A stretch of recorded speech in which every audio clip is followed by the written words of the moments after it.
Qui n'a jamais rêvé d'avoir une boîte mail clean sans les centaines d'emails en retard? D'après une étude menée par Adobe en 2017, les cadres français consacreraient 5 heures, oui, bien 5 heures de leur journée au traitement de leurs emails. Vous reconnaissez, et c'est beaucoup trop. Alors si vous cherchez une méthode efficace de gestion des mails, vous trouverez par exemple la fameuse méthode Inbox Zero. C'est une stratégie pensée par Merlin Mann dont l'objectif est de toujours garder votre boîte de réception vide. Une méthode ensuite adaptée pour Gmail à la base, puis ensuite sur Outlook. Et c'est justement la stratégie que j'applique et que je voudrais vous présenter aujourd'hui. Mais on va être clair, cette méthode ne suffira pas. Il faut aussi tout un tas de petites astuces et bonnes nouvelles. C'est tout ce que je vais vous montrer aujourd'hui dans cette vidéo pour enfin reprendre le contrôle de votre boîte email.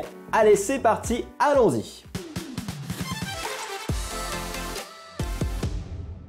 La routine ou l'autodiscipline, appelons ça comme on veut, consiste simplement à ne pas passer sa journée à scruter les notifications d'email. Vous le savez, vous en êtes certainement victime. Dès qu'on voit arriver un email et qu'on voit l'objet, si ça nous paraît important, on a envie d'y répondre tout de suite. On se met alors à laisser de côté ce que nous étions en train de faire pour se consacrer à la réponse de cet email. Résultat, vous allez livrer le travail que vous étiez en train de faire avec du retard, certainement aussi avec une qualité un petit peu inférieure pour avoir traité cet email, lui aussi entre deux, pas forcément de la meilleure des façons. On le sait, notre cerveau n'est pas multitâche et c'est pourtant ce que nous lui faisons subir chaque jour. On peut aussi appeler ça le travail en dents de scie. Et on le sait, avant d'être efficace sur une tâche, il faut qu'il s'écoule quelques minutes afin qu'on soit suffisamment concentré sur cette dernière. Donc si vous multipliez le multitâche, forcément votre cerveau ne va pas apprécier et vous ne serez pas efficace. Alors qu'est-ce qu'il faut faire? Eh bien il faut simplement consacrer des espaces de temps dans votre journée consacrés au traitement de ces emails, suivant votre activité.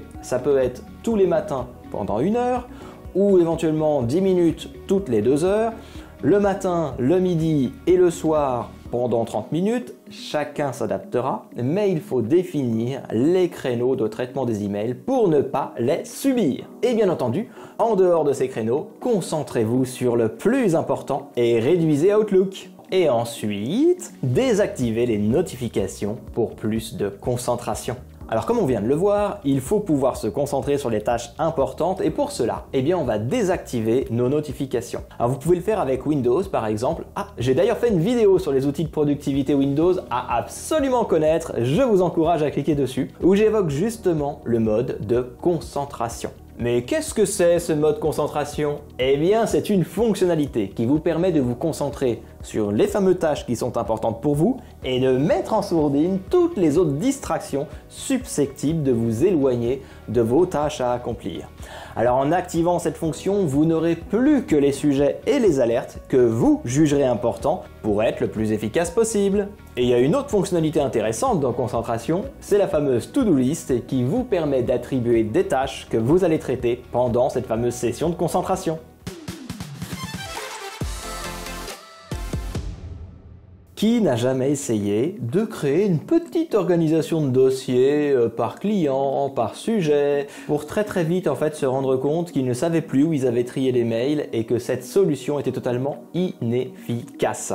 Ah, j'en ai reconnu certains d'entre vous qui sont tombés dans ce piège. Alors, qu'est-ce que je recommande? Eh bien, tout simplement d'utiliser des dossiers basés sur des actions qui vous permettra, dans un premier temps, de limiter le nombre de dossiers. Et vous l'aurez compris, ça va forcément simplifier votre organisation de dossiers. Alors, par exemple, vous pourriez avoir un dossier qui s'appelle « À traiter », un autre « En attente », un troisième « À lire », un quatrième « Newsletters », un cinquième « Important », un sixième « À archiver », peu m'importe, mais vous l'avez compris, ils sont basés sur les actions. Dans cette logique, quand vous recevez un email où vous vous dites « Oh, faut que je le garde de côté », ne le conservez pas dans cette fameuse boîte de réception, puisque notre objectif c'est Inbox Zero, mais vous allez le déplacer par exemple dans « À conserver » ou « Important » ou « À archiver », d'accord? Et donc vous allez libérer cette inbox. Autre exemple, il y a des emails que vous voulez lire le soir dans le métro tranquillou bilou, eh bien vous allez vous créer votre petit répertoire à lire et le soir dans le métro, vous ouvrez ce répertoire et vous consultez l'ensemble de ces emails.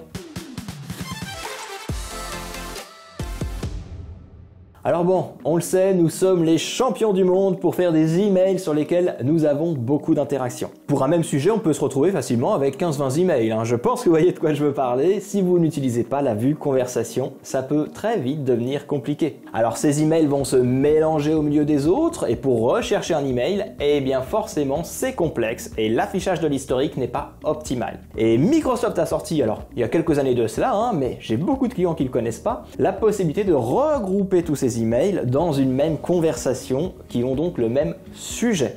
Et tout cela dans une suite logique. Alors si vous n'utilisez pas la vue conversation, je vous recommande vivement de l'activer.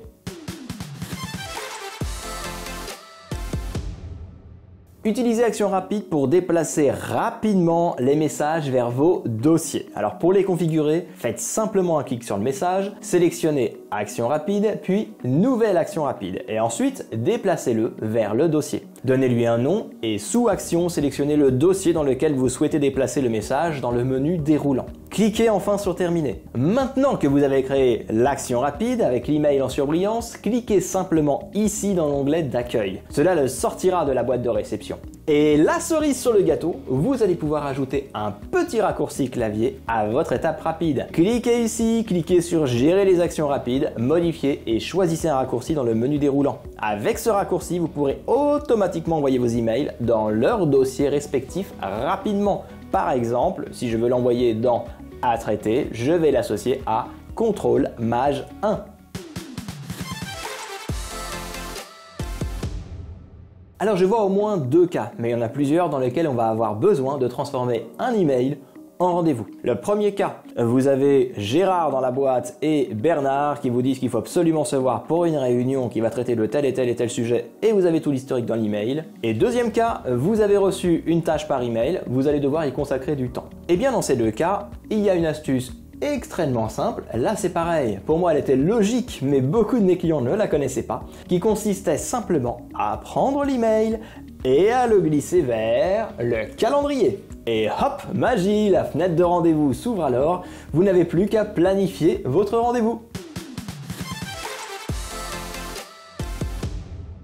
Alors nous l'avons vu précédemment, il faut savoir faire preuve d'autodiscipline. Si je dis que je vais aller chercher mes emails à traiter, va pas falloir que j'aille voir les nouveaux mails que j'avais dans ma inbox, mais bien dans le répertoire à traiter qu'on a vu dans une de mes astuces précédentes. Et ben là, il y en a qui n'y arrivent pas. Parce que dès qu'ils vont voir leur inbox avec les 15, 20, 30 emails, ils vont avoir ce réflexe d'aller les lire et ne vont pas traiter ce qu'ils s'étaient mis à traiter. Ça fait quelques répétitions ça, mais bon, c'est pas grave. Vous avez donc compris, ce que je souhaite, c'est arriver directement quand j'ouvre mon Outlook dans le dossier à traiter et non pas dans la boîte de réception. Et bien pour ce faire, c'est très simple. Allez dans Fichier, Options, Options avancées. Vous verrez démarrage et fermeture d'Outlook dans ce dossier. Ici, vous pouvez sélectionner le dossier qu'Outlook utilise comme dossier de démarrage. Il suffit donc de cliquer sur Parcourir et dans notre exemple, de sélectionner le dossier à traiter. Alors nettoyez votre boîte de réception, c'est évident, le moyen le plus simple d'avoir une boîte de réception propre est d'avoir le moins de messages possible à traiter. Alors pour commencer, désabonnez-vous de tout ce que vous ne voulez pas recevoir. Si vous n'arrivez pas à convaincre quelqu'un d'arrêter de vous bombarder d'emails, eh bien vous pouvez bloquer l'expéditeur et envoyez-le dans le dossier des courriers indésirables. Pour tout ce qui est externe, les réseaux sociaux, les applications, eh bien désactivez les notifications. Et ainsi, vous devriez réduire la vague d'emails qui arrive à vous. Vous êtes-vous déjà retrouvé noyé sous une avalanche de courriels? Et dans quel ordre les traiter? Eh bien si on mettait de côté ceux pour lesquels vous êtes simplement en copie pour prioriser ceux qui vous sont adressés directement. Eh bien c'est très simple à mettre en place avec cette règle. Alors première étape, allez dans l'onglet Affichage, sélectionnez Paramètres d'affichage, puis Mise en forme conditionnelle. Cliquez sur Ajouter. Pour définir une nouvelle règle, attribuez-lui un nom. Pour mon exemple, mail en copie et cliquez sur le bouton police. Vous pouvez ici modifier le style, la taille et la couleur de la police. Je vais choisir de les mettre en italique semi-gras et je clique sur OK. Nous devons maintenant ajouter une condition. Je vais cocher la case où mon nom apparaît dans le menu déroulant. Je sélectionne en copie avec d'autres contacts, la fameuse ligne CC. Puis je clique sur OK 3 fois.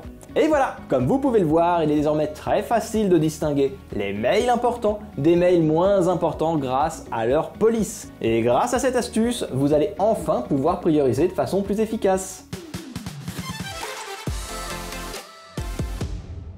Alors en conclusion, établissez une routine d'email, débarrassez-vous des distractions, visualisez efficacement les priorités, créez un système de dossier efficace et enfin, utilisez les actions rapides et les raccourcis clavier. Eh bien j'espère que cette vidéo vous a plu, elle touche à sa fin. Un petit merci, un petit like, un commentaire, un partage, ça me permet de décoller sur les réseaux sociaux. À très vite pour de nouveaux conseils et astuces numériques. Allez, à plus, ciao!